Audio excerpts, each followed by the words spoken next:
The massive space station hung in the void like a crystal flower, its arms reaching out toward the stars. Ships from dozens of worlds crowded around its docking bays. Inside the main hall, creatures that looked nothing like humans sat in a giant circle. Their voices filled the air through machines that turned alien words into sounds humans could understand. Admiral Jake Morrison sat at a small table with two other humans. His gray hair was cut short, and his blue uniform bore the symbols of Earth's Space Navy. Next to him, Dr. Lisa Campbell adjusted her glasses and looked through her notes one more time. Captain Tony Rodriguez checked his watch and frowned. They had been here for 3 months, and every day the talks got worse. The alien in the center of the circle stood up. His skin was blue and covered in scales that caught the light. When he spoke, his voice was cold and hard. The Council has made its decision. Humanity will follow these rules or face the results. Jake looked at the document that appeared on his screen. The words made his stomach turn. Humans could only live on 12 star systems. Their space navy could have no more than 50 ships. Alien inspectors would watch every human research center. Earth's children and grandchildren would live in a cage made of laws and fear. Dr. Campbell leaned forward. Her voice stayed calm, but Jake could see her hands shake a little. These limits would trap humanity forever. Our people are having children faster than we can find homes for them. 12 systems is not enough. The creature with the insect face made a clicking sound that the machine turned into laughter. Your kind breeds like the small animals that eat our crops. This is why you must be controlled. Another alien, this one made of what looked like living crystal, spoke without moving its mouth. The words just appeared in their minds. Every new species goes through this process. You learn to live within proper limits, and the galaxy stays peaceful. Jake had heard enough.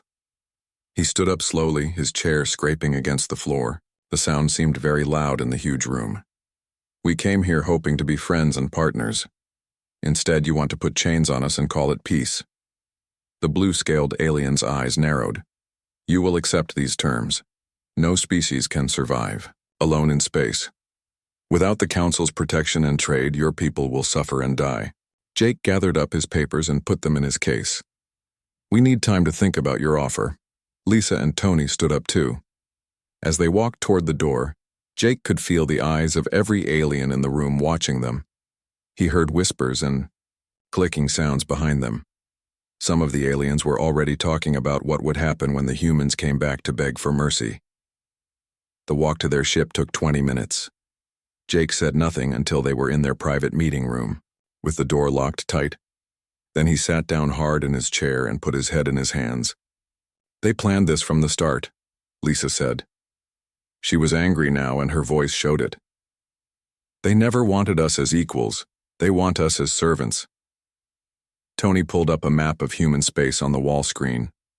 Red dots showed where humans lived, and there were 43 of them. The aliens wanted them to give up 31 worlds and send their people somewhere else. Look at this, Tony said, pointing at the screen. They know exactly how many ships we have and where our research centers are. They have been watching us and making plans. Jake looked up. His face was tired, but his eyes were hard. Send a message to Earth. Tell President Carter that the Council's offer is not acceptable. Tell her to prepare for what comes next. The message went out in a tight beam toward Earth. It would take 6 hours to get there, and then the real decisions would start. Jake knew that some people on Earth would want to accept the alien terms. Fear would make them think that half a loaf was better than no bread at all. But Jake had spent his whole life in space. He had seen what humans could do when they were free to dream and build and explore. He had watched them turn dead rocks into green worlds where children could run and play. He had seen them build ships that could cross between stars in days instead of years. The aliens were afraid of what humans might become. That much was clear. They had power now, and they wanted to keep it forever. The Council had ruled the galaxy for thousands of years, and they were not going to let a young species like humanity change things. As their ship prepared to leave the station, Jake stood at the window and looked out at the alien vessels. Some of them were beautiful, with curves and colors that no human engineer would think of. Others looked like weapons that someone had decided to put engines on. All of them belonged to species that had accepted the Council's terms long ago. "Do you think we are making a mistake?" Lisa asked. She stood next to him, also looking out at the stars. Jake was quiet for a long moment. Then he shook his head. "My grandfather fought in a war to free his country from people who wanted to control it. My father helped build the first ships that took humans to Mars. I did not come this far just to hand our freedom over to aliens who think they know what is best for us." Their ship pulled away from the station and turned toward the long journey home. Behind them, the Council was already making plans. They would use trade as a weapon. They would tell other species not to talk to humans. They would wait for hunger and loneliness to force humanity to accept their terms. The aliens had done this before with dozens of other species. Every time, it worked. Fear and need made new species give up their independence in exchange for safety and trade. The Council was sure that humans would be no different. They could not imagine how wrong they were about to be. The message from Admiral Morrison hit Earth like a thunderbolt. President Helen Carter read it 3 times before she believed what she was seeing. The aliens wanted to turn humanity into a pet species, and they thought trade and fear would force humans to accept it. She called an emergency meeting in the deep bunker under Geneva. The room was full of Earth's most important leaders. General Marcus Webb commanded all human space forces. Dr. Richard Stone ran the research centers that had given humanity faster-than-light travel. Captain Amy Foster knew more about alien politics than anyone else alive.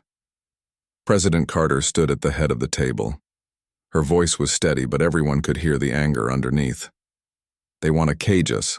43 worlds down to 12. Our Navy cut to 50 ships. Alien watchers in every lab and factory." General Webb pulled up numbers on the big screen. "We have over 200 ships now, and we are building more every month. Our people live on 43 worlds, and we have found 30 more that could support human life. They want us to give up our future." Dr. Stone shook his head. "This is what they do to every new species. Make them small and weak and grateful for scraps. The difference is that most species accept it because they are afraid." Captain Foster activated her own display. It showed message traffic between alien ships and the Council station. "We have been listening to their communications. They are not just worried about our expansion. They are terrified of how fast we learn and build new things." The room went quiet. Everyone understood what that meant. In 50 years, humans had gone from splitting atoms to bending space and time. They had learned to make dead worlds bloom with life. They had built ships that could travel between stars and weapons, that could crack moons. "They see what we might become in another 50 years, Foster continued. "They want to stop us before we become too strong to control." President Carter made the decision that would change everything. "We are leaving, all of it. No more talks. No more compromise, no more begging for permission to be free." The orders went out within hours. Human ambassadors packed their bags and left alien worlds. Trade deals were canceled. Research projects that involved alien scientists were shut down. The small human embassy on the Council's capital world went dark.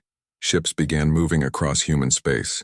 Captain Steve Martinez commanded a convoy of colony vessels heading for systems far from Council territory. His orders were simple: find new worlds and plant human flags on them before anyone could say no. "How far out are we going?" asked his second-in-command, Lieutenant Sarah Williams. Martinez smiled grimly. "Far enough that the aliens cannot find us easily. Far enough that we can build without someone watching over our shoulders." The Council's response was swift and angry. They announced trade sanctions and a quarantine of human space. Any species that traded with humans would face the same punishment. No human ship would be allowed in Council territory. The Zalathi Prime Minister spoke to the full Council assembly. His blue scales seemed to glow with satisfaction. "They think they can survive alone. They will learn otherwise. Give them 2 years, and they will come crawling back." Other alien leaders nodded in agreement. The crystal beings hummed in harmony, their version of laughter. The insect-like Vrex clicked their mandibles in approval. They had seen this before. Isolation always worked, but something different was happening in human space. Instead of panic and surrender, There was a feeling of excitement and challenge. Dr. Lisa Campbell, back on Earth after her months of failed diplomacy, spoke to a gathering of scientists and engineers. "For 3 months, I sat in meetings where aliens told us what we could and could not do," she said. "Every time we suggested something new, they had a rule against it. Every time we wanted to explore, they had a reason why we should not." Crowd murmured in agreement. Many of them had worked with alien scientists and knew the frustration of dealing with endless rules and regulations. "Now we can work without permission," Campbell continued. "We can build what we need, explore where we want, and discover things that the Council has decided are too dangerous for young species like us." The effect was immediate. Human research centers that had been slowed down by Council oversight suddenly burst with new activity. Engineers worked day and night on projects that aliens had called impossible or unsafe. The restrictions were gone, and human creativity was unleashed. Captain Tony Rodriguez led a fleet to establish humanity's first shipyard outside Council space. The location was perfect, a system with rich asteroids for metal and no alien claims to worry about. Within months, they were building ships faster than ever before. "The aliens think we need their trade," Rodriguez told his construction crews. "Let us show them what humans can build when we are not asking permission first." Meanwhile, Admiral Morrison was not sitting still. He had orders to explore systems that the Council claimed were off-limits to new species. His ships found worlds that were perfect for human settlement and rich in resources that Earth needed. "Contact ahead," reported his sensor officer. Unknown ship design. Morrison studied the strange vessel on his screen. It was not from any Council species he knew. Open communications. The alien that appeared was unlike anything humans had seen before. It looked like a walking tree with eyes like stars. When it spoke, the words were full of sadness.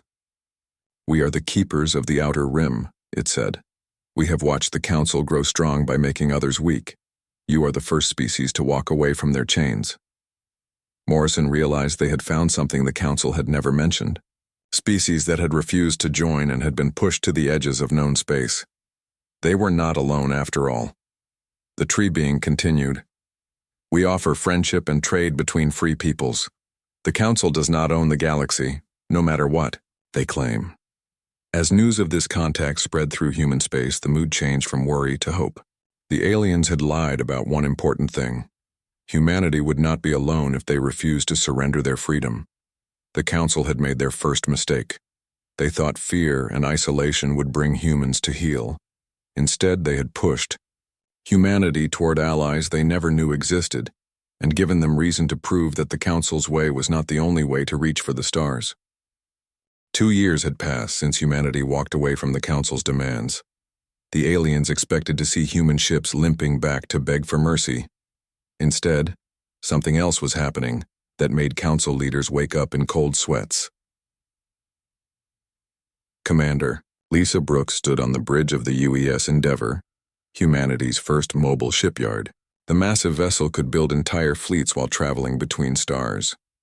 Through the wide windows, she could see over 300 human ships moving together like a school of fish in space. "Report from the Beta Centauri group," said Lieutenant Paul Miller from his communications station. "The terraforming project is running ahead of schedule. They will have breathable air on 3 worlds within 6 months. Dr. Kate Harrison, the lead scientist for the project, smiled with satisfaction. "Amazing what we can do when we are not spending half our time in meetings with aliens who think they know better than we do." The truth was becoming clear across human space. Being cut off from the Council had forced humans to work together like never before. Without alien technology to lean on, human engineers had built their own solutions. Their terraforming machines were faster and better than anything the Council used. Their shipyards produced vessels at 3 times the old rate. Most important of all, their weapons had advanced in ways that would have been impossible under Council watching. The aliens had been very careful to limit what human scientists could research. Now those limits were gone. Captain Steve Martinez commanded one of the new Ranger-class ships that existed nowhere else in the galaxy. These vessels could operate alone for years, carrying everything needed to start new colonies while defending themselves against any threat. Contact bearing 27 Mark IV, reported his tactical officer, Lieutenant Sarah Williams. It is a hegemony patrol group, 3 heavy cruisers. The hegemony ships had been testing human borders for months. They would appear at the edge of human systems and demand that human vessels submit to search and inspection. It was their way of reminding humans that the Council still claimed authority over them. Martinez had dealt with this before. His response was becoming standard across the human fleet. Send this message on all frequencies. This is the UES Ranger. You are approaching sovereign human territory. Change course immediately or be fired upon. The lead hegemony captain replied with the arrogance that came from 1,000 years of other species backing down. Human vessel, you will submit to inspection under Council Resolution 2387. Prepare to be boarded. Martinez did not hesitate. He had his orders, and they were clear. Weapons free. Target their engines. The battle lasted less than 3 minutes. The human ship's new gravitational disruptors tore through the hegemony shields like they were made of paper. The alien ships managed to limp away, badly damaged but still alive.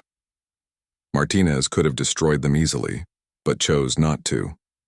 The message was more important than revenge. Word of the encounter spread through Council space faster than light. The humans were not just surviving their isolation. They were enforcing their independence with weapons the Council had never seen before. The same species that was supposed to be begging for readmission was making Council ships run away from fights. On the Council's capital world, emergency sessions were called. The Zalathi Prime Minister looked older than his 300 years. The confident predictions of human surrender had not come true. Instead, reports were flooding in of human expansion and technological advancement. How many systems do they control now? He asked his intelligence chief. The answer made his scales turn pale. Over 100 confirmed colonies, sir. And they are still expanding. Our sources report that their population has actually grown during the isolation period. The crystal beings that served as the Council's economists delivered even worse news. Their harmonic voices filled the chamber with sounds of distress. Trade revenues in the outer sectors have dropped by 30%. Independent species are choosing human goods over Council alternatives. That was the real shock.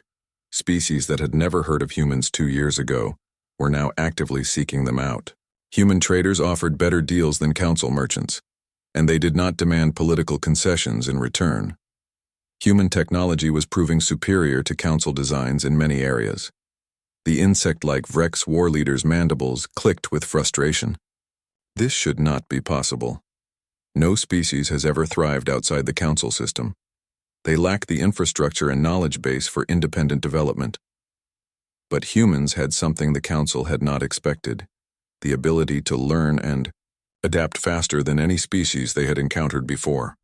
Cut off from alien technology, humans had not tried to copy what they had seen. Instead, they had invented completely new approaches to old problems. Dr. Richard Stone led a team of researchers on the New World of New Geneva, humanity's first colony outside the galaxy proper. They had been working on a project that would have horrified Council observers: faster than light communication. Test transmission successful, reported his assistant, Dr. Jennifer Walsh. Clear signal reception from Earth. No delay, no distortion. Stone allowed himself a moment of pride. The Council had always claimed that instant communication across galactic distances was impossible. Their own message systems took days or weeks to carry information between stars. But humans had found a way to bend space in a manner that made distance irrelevant. Begin full deployment, Stone ordered.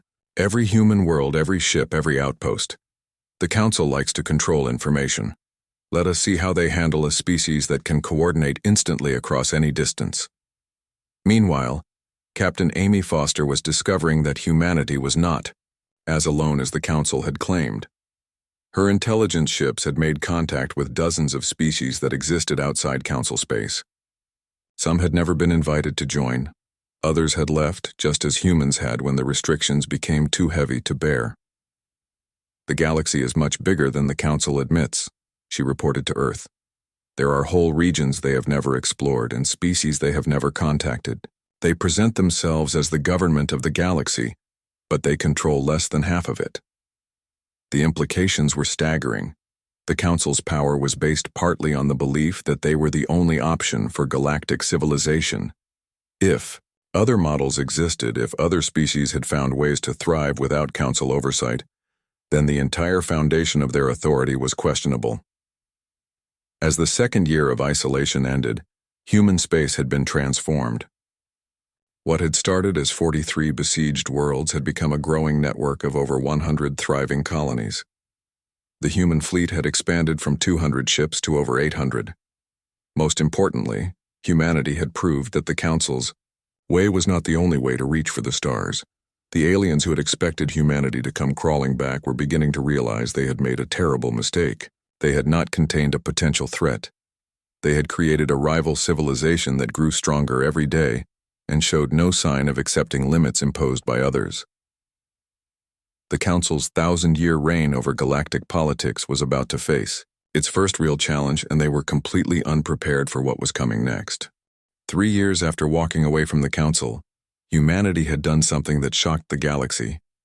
They had not just survived their isolation, they had created something entirely new.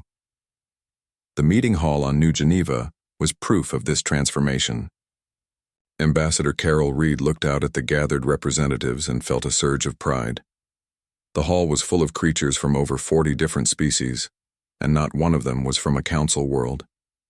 They had come to join something the Council had claimed was impossible, a galactic civilization based on freedom instead of control. 3 years ago, the Council told us that isolation would destroy humanity, Reed began, her voice carrying clearly to every corner of the hall. They were wrong. What it destroyed was our willingness to accept limitations imposed by those who fear progress. In the front row, Ambassador Chen Walker of the Altair Coalition nodded in agreement. His people had been Council members for 200 years before they walked away 6 months earlier. The reason was simple. Humanity had offered them defensive technology that made Council protection unnecessary. When we left the Council, Reed continued, humanity controlled 43 star systems. Today we have peaceful settlements in over 200 systems. We have 17 species as voluntary partners and allies. We have terraformed 60 worlds, established 3 major shipbuilding centers, and created the largest independent trade network in galactic history. The numbers were impressive, but they represented something more important than expansion. They proved that the Council's model of controlled, limited growth was not the only way to build a galactic civilization. Species could thrive without accepting restrictions imposed by others. Dr. Alan Foster, who now led the Human Research Consortium, presented the technological achievements that had made this growth possible. Without Council oversight limiting our research, we have developed faster-than-light communication, improved terraforming efficiency by 300%, and created defensive systems that make our worlds essentially invulnerable to conventional attack. Captain Julia Martinez, who had taken over from Admiral Morrison, delivered the news that would reshape everyone's understanding of what was possible. As of yesterday, the first human exploration vessels have made contact with species in the Andromeda Galaxy. We are no longer just an interstellar civilization. We are becoming an intergalactic one. The hall erupted in excited whispers and alien sounds of amazement. While the Council had been focused on containing humanity within their own galaxy, humans had leapfrogged the entire conflict by expanding beyond anyone's reach. The technology that made this possible had come from humanity's refusal to accept that things were impossible just because they had never been done before. Council scientists had studied intergalactic travel for thousands of years and concluded it could not work. Human engineers had solved the problem in 3 years by refusing to believe it could not be done.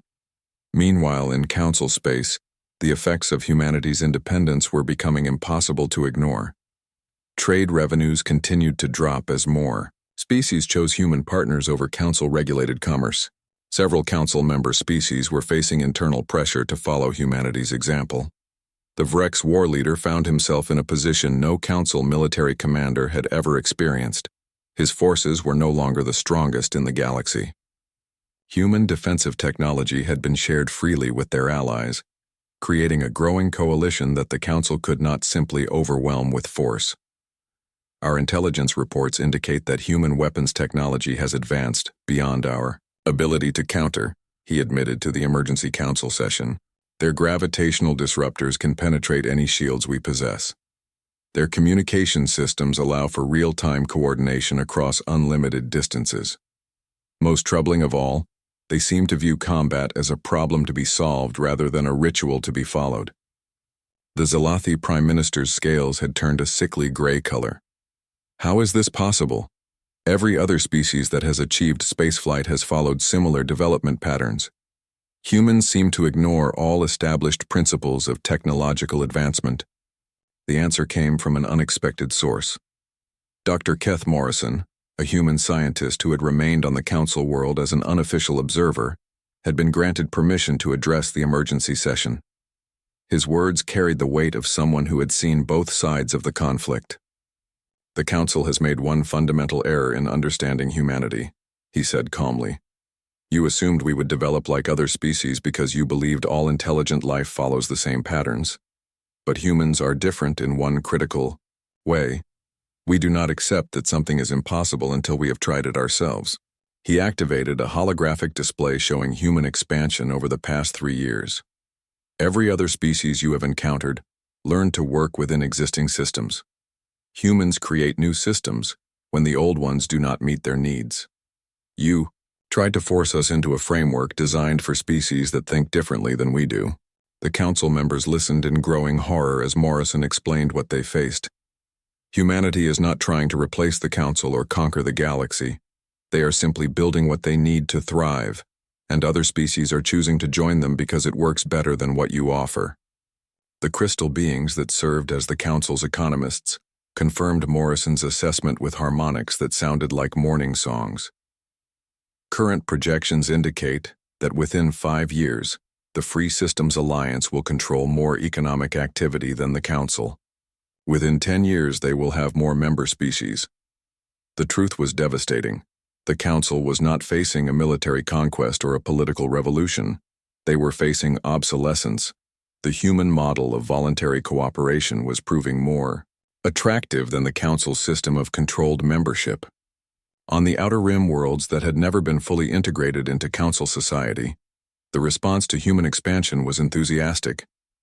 Species that had felt marginalized or overlooked suddenly found themselves courted as equals by human diplomats. The tree-like keepers, who had been among the first to contact humanity, served as intermediaries for dozens of other independent species. Captain Tony Rodriguez, now commanding the exploration fleet that had reached Andromeda, sent back reports that changed everyone's understanding of galactic politics. The species here have never heard of the Council, he reported. They have developed their own forms of interstellar cooperation based on mutual benefit rather than central authority. They are very interested in joining the Alliance. The revelation that other galaxies had found different solutions to the problems of galactic civilization was the final blow to Council authority. They could no longer claim that their way was the only way or even the best way to organize spacefaring species. As the 3rd year ended, the transformation was complete. Humanity had not simply rejected the Council's restrictions. They had proved that those restrictions were unnecessary and had created a better alternative. The galaxy was no longer divided between Council space and empty void. It was divided between those who accepted limits imposed by others and those who chose freedom to grow and explore. The Council faced a choice they had never imagined they would have to make: adapt to a new reality where they were no longer the sole authority in the galaxy, or watch their 1,000-year reign crumble as species chose a different path to the stars. 5 years after walking away from the Council's peace talks, Admiral Jake Morrison found himself back in space near the same station where it all began. But everything had changed. The UES Liberty, humanity's new flagship, was not alone. It was surrounded by a fleet representing 37 different species, all voluntary members of what was now called the Free Systems Alliance. The Council station looked smaller somehow, dwarfed by the massive ships that had come not to beg for acceptance, but to offer the Council a chance to join the future. President Helen Carter's message was being broadcast to every world in Council space. The Free Systems Alliance extends an invitation to all Council species to join a new model of galactic cooperation based on mutual respect and voluntary association. Inside the Council chamber, the mood was very different from 5 years earlier. The Alliance delegation filled half the hall, representing civilizations that now spanned multiple galaxies and controlled resources the Council could no longer access. The blue-scaled Zelethi Prime Minister, who had once been so confident in humanity's eventual surrender, now looked like someone facing his own execution. The Council does not recognize the authority of this alliance, he said, trying to maintain diplomatic protocol. These territorial claims and political arrangements violate established galactic law. Admiral Rodriguez, who had been a captain during the original talks, smiled grimly. He now commanded the Alliance's exploration fleet and had seen wonders the Council could not imagine. With respect, Prime Minister, we are not seeking your recognition. We are offering you the opportunity to join a system that values growth over control, innovation over regulation, and partnership over domination. The truth was obvious to everyone in the chamber. The Council's era of unquestioned authority was ending. Half their former members had already joined the Alliance or declared independence. Their economic power was broken, their military advantage was gone, and their political model was being abandoned across multiple galaxies. Dr. Lisa Campbell, now Director of Interspecies Relations for the Alliance, presented the charter that had attracted so many species. Every member maintains complete control over their territory and internal affairs. Mutual defense agreements are voluntary. Technology sharing is encouraged but never required. Most importantly, no species may impose growth limitations on another. The document was everything the Council Charter was not. Instead of restrictions and oversight, it offered freedom and cooperation. Instead of a hierarchy with the Council at the top, it created a network of equals working together for mutual benefit. The Vrex war leader's mandibles clicked with something that might have been admiration or despair. You have created something we believed was impossible, a galactic civilization without central authority. Captain Amy Foster, now the Alliance's Chief Intelligence Officer, nodded. We learned something important from humanity's history. The strongest governments are those that serve their people, not those that control them. The same principle applies to galactic civilization. The changes in the galaxy were visible from space, where Council territories had once been clearly marked and rigidly controlled. Alliance space was a flowing network of trade routes and communication links. Ships moved freely between species territories. Information flowed instantly across galactic distances. New colonies appeared wherever species found suitable worlds, without waiting for permission from distant bureaucrats. The economic numbers told the real story. Alliance trade had grown by 800% in 5 years. Council trade had dropped by 60% in the same period. New technologies developed in Alliance space were spreading rapidly to member species. Council technology development had slowed to a crawl as their best scientists left for worlds where research was not restricted. But the most important change was not in numbers or territories. It was in the way species thought about their place in the galaxy. The Council model had taught species to be small, to accept limits, to be grateful for what they were allowed to have. The Alliance model encouraged species to dream big, to push boundaries, to become everything they could be. Dr. Richard Stone, now leading the Alliance's research consortium, presented discoveries that made Council scientists weep with envy. Our joint research projects have solved faster-than-light communication, perfected terraforming technology, and achieved stable matter transmission. We are currently working on time dilation fields and artificial gravity manipulation. These advances had been possible because Alliance scientists shared information freely, instead of hoarding it behind security classifications. When humans discovered something new, they immediately shared it with their allies. When other species made breakthroughs, they did the same. The result was an explosion of innovation that made Council research look like children playing with toys. The session was interrupted by an urgent message from the Alliance exploration fleet. Captain Martinez's voice filled the chamber as he reported from the edge of known space. "We have made contact with the Builders, the species that created the ancient jump gates found throughout the galaxy. They have been watching galactic development for millions of years. They want to meet with Alliance leadership." The implications were staggering. The Builders were legends, the mysterious creators of technology that even the Council barely understood. If they were reaching out to the Alliance, it meant humanity's model of galactic civilization had attracted the attention of beings far older and more advanced than anyone had imagined. The Zalathi Prime Minister's scales had turned completely gray. "This is not possible. The Builders, if they exist, would contact the established authority in the galaxy." Morrison's reply was gentle but firm. "Perhaps they are contacting the actual authority in the galaxy. The Alliance now includes more species, controls more territory, and commands more resources than the Council. From their perspective, we may be the established civilization." As the session continued, more Council species announced their intention to join the Alliance. The crystal beings harmonized in complex patterns that translated as formal resignation from Council membership. 3 more species presented applications for Alliance partnership. The tree-like keepers offered to serve as intermediaries for dozens of Rimworld species that wanted to join. The transformation was complete, but it was not the violent revolution the Council had feared. It was simply obsolescence. The Alliance offered everything the Council provided, but without the restrictions and limitations that had kept species small and dependent. When given a choice between freedom and control, species chose freedom. President Carter delivered the Alliance's final offer. "The Free Systems Alliance welcomes all species that wish to join us as equals.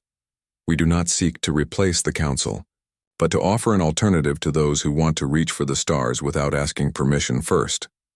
As the Alliance fleet prepared to depart, Admiral Morrison looked back at the Council station one last time.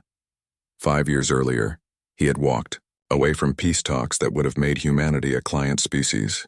Today, he was leaving as the representative of a galactic civilization that spanned multiple galaxies and included species the Council had never dreamed existed. The galaxy had learned an important lesson. When faced with the choice between accepting limits imposed by others or creating their own path to the stars, humans had chosen freedom, and they had proved that freedom, not control, was the key to building something greater than any single species could achieve alone. The age of the Galactic Council was ending. The age of the Free Systems Alliance had begun. And somewhere in the depths of space, ancient beings who had watched civilizations rise and fall for millions of years were preparing to welcome humanity and their allies into a community of truly advanced species that had also learned the value of freedom among the stars.